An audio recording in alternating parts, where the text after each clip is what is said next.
He doesn't have a problem with drugs, he just doesn't get them. He's fine that his mates have tattoos, but he thinks they'll regret them. He likes going to pubs, but he hates it when the music's too loud. He tends not to go to rock concerts, cause he can't stand the crowds. But all he's ever wanted to be is a rock star on Rage or MTV. But he knows that it's not fucking likely. He just turned 30. He knows that he will always be a rock and roll nerd. He'll keep writing songs the world will never hear, and though they won't be heard, he'll just keep writing. Oh yeah, but you see the problem is he always dreamt of being a star, but he learned piano instead of guitar, which in the 90s didn't get you very far. So while the other kids were learning Stairway, he was the piano to their forte.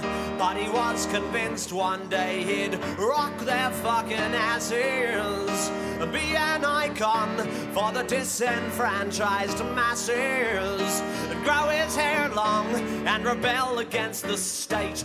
But just for now that'd have to wait, cause he's running late for his morning classes, and he will always be a rock and roll nerd. He'll keep playing gigs that no one knows about, and though it sounds absurd, he'll just keep playing.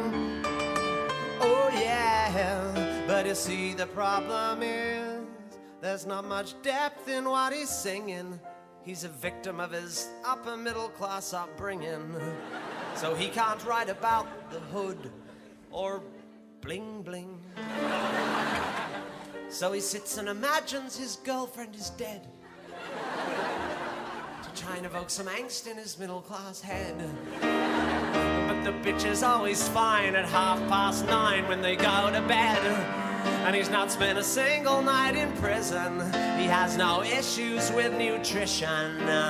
He has no drinking problem and no drug addiction, unless you count the drugs they put in chicken. And marijuana always tends to make him cough. He doesn't look good with his t-shirt off, and when he tries to act tough, you can tell he's tricking.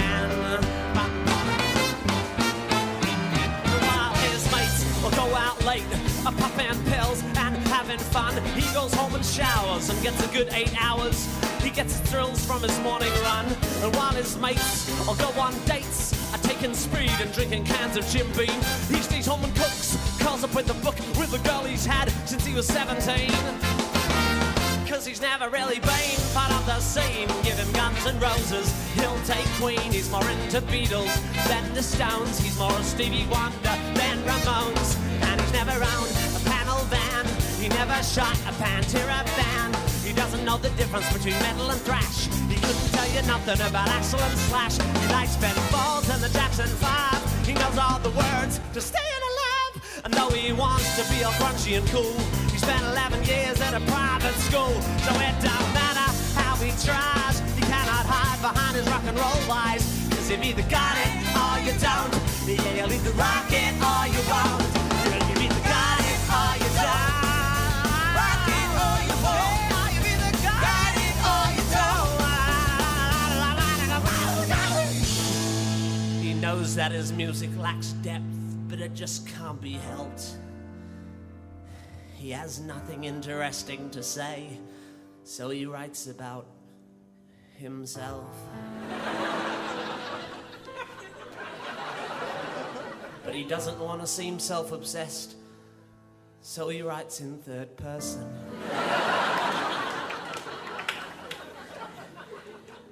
In an attempt to seem more rock and roll, but he suspects it's not working.